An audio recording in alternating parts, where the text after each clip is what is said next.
Hello and welcome to a new summary. Did you know there's one book that helped millions master the art of dealing with people? A book written over 80 years ago but still sells millions of copies today? Today we'll talk about How to Win Friends and Influence People by Dale Carnegie, a book that has sold over 30 million copies worldwide. This book isn't just advice, it's a practical guide to building strong and influential relationships. I'll share with you the most important principles that will change how you deal with people forever. Stay with me until the end, because the last principle is the most powerful. Let's begin. Part 1. Fundamental Techniques in Handling People. Principle 1. Don't criticize, condemn, or complain. The first and most important rule in dealing with people: don't criticize them. Dale Carnegie says, criticism never works. When you criticize someone, you don't change them, you make them defensive, and they hate you. Criticism wounds pride and makes people feel insulted. Take an example. If you tell your coworker, "You're always late, your work is bad, you're disorganized," what happens? They get angry, they defend themselves, and maybe they'll hate you. But the result? Nothing changes. Dale Carnegie tells a wonderful story. Even dangerous criminals don't blame themselves. Al Capone, one of the most famous criminals in history, used to say he was helping people. If criminals don't blame themselves, how do you expect the average person to accept your criticism? People don't act logically, they act emotionally. When you criticize them, you hurt their emotions. Instead of criticism, try to understand. Why does this person act this way? What drives them? Benjamin Franklin, one of America's founding fathers, was sharp-tongued and critical in his youth, but he learned a valuable lesson. Stop criticizing people and start understanding them, and he became one of the most influential people of his era. The lesson? Criticism builds walls, understanding builds bridges. Be understanding instead of critical. Principle 2. Give honest and sincere appreciation.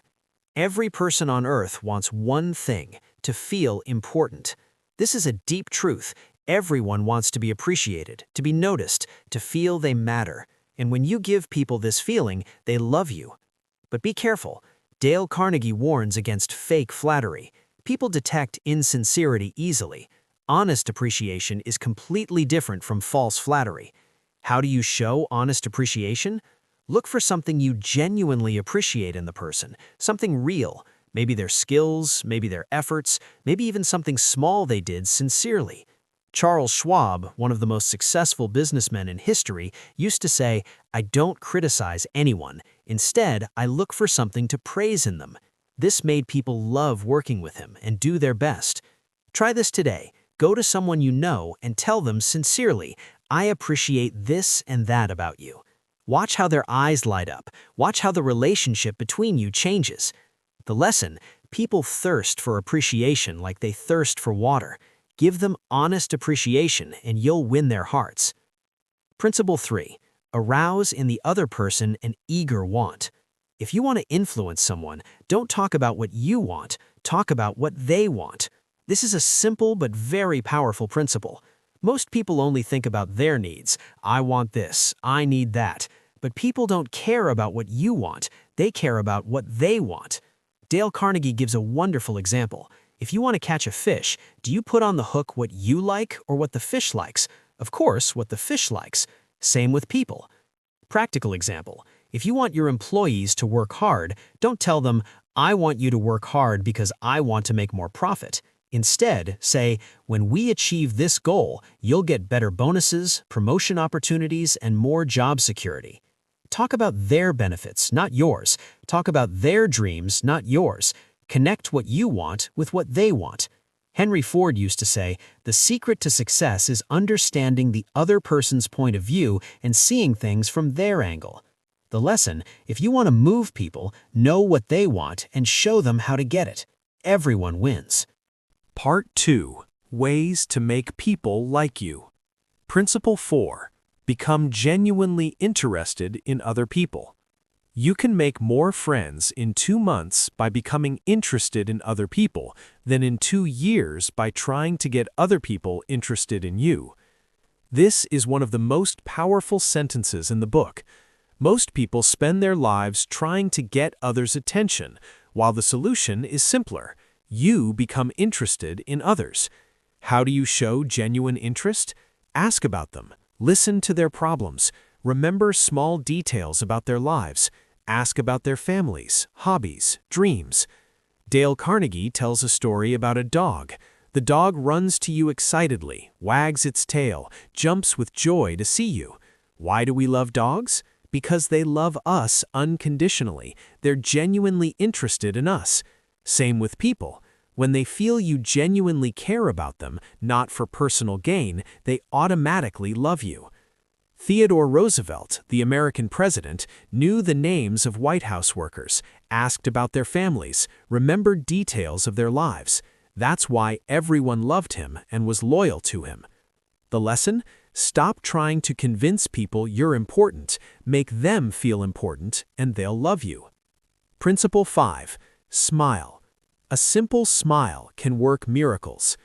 Dale Carnegie says, your smile tells people you're happy to see them, that you value their presence, and this makes them love you.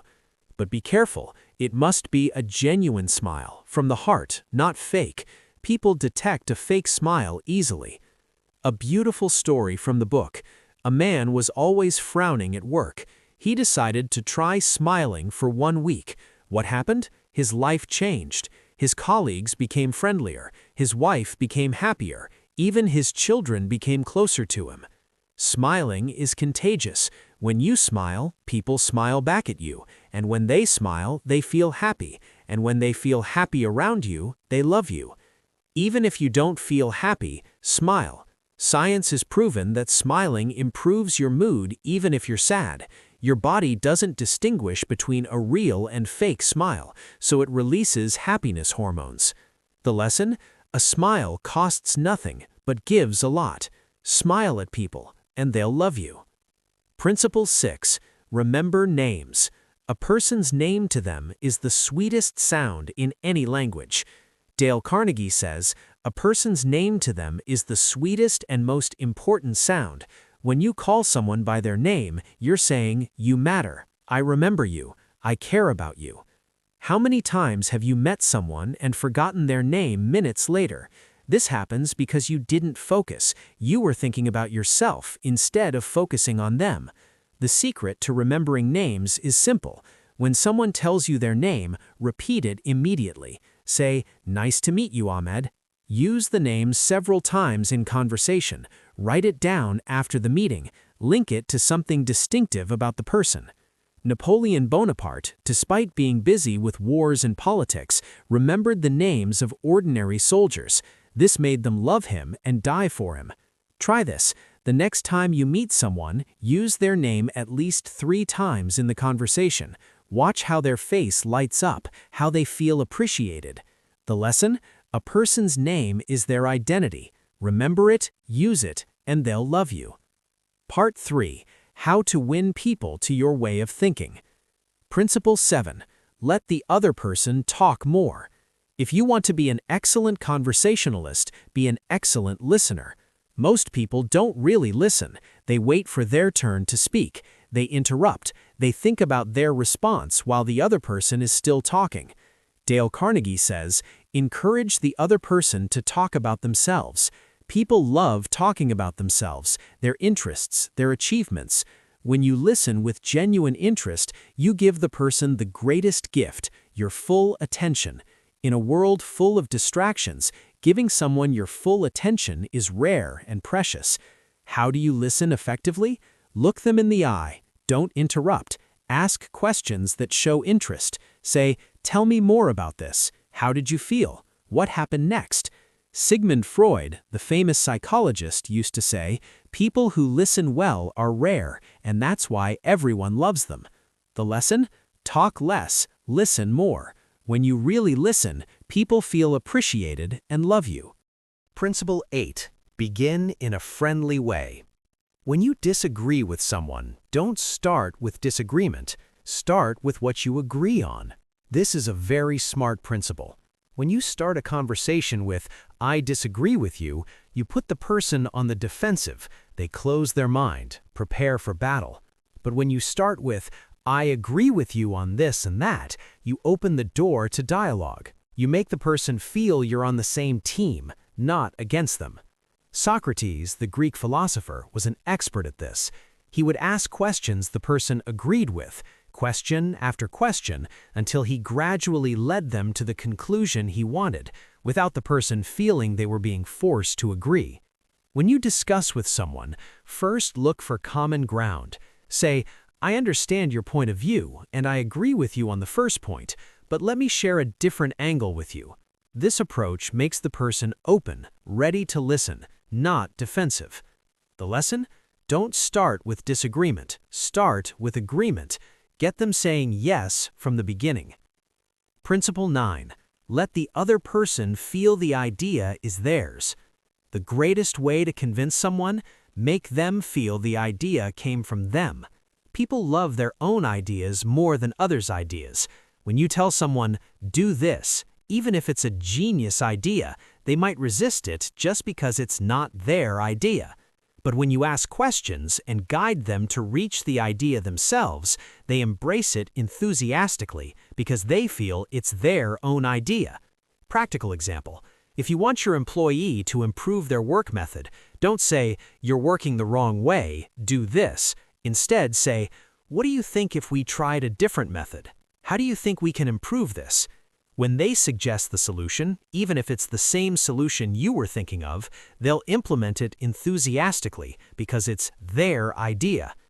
Dale Carnegie says, "Our ideas are always better than others' ideas in our view, so let the other person cook the idea and let them feel it's their feast." The lesson? Don't impose your ideas. Offer suggestions, ask questions, and let them reach the solution themselves. Conclusion: 9 simple principles, but powerful enough to change all your relationships. Dale Carnegie wrote this book in 1936, over 80 years ago, but the principles still work today because they deal with human nature, and human nature doesn't change. Don't try to apply all principles at once. Choose 1 or 2 and apply them for a week. Watch the results, then add another principle. Always remember, people don't care about you, they care about themselves. When you make them feel important, when you genuinely care about them, when you talk about what they want, you'll win their hearts. This book isn't about manipulation or playing games. It's about being a better human, understanding people, appreciating them, and building genuine relationships. If you benefited from this summary, hit the like button and subscribe to the channel to receive all new content, and tell me in the comments which principle will you start applying today. Thank you for watching, and I wish you stronger relationships and a better life. See you in the next video.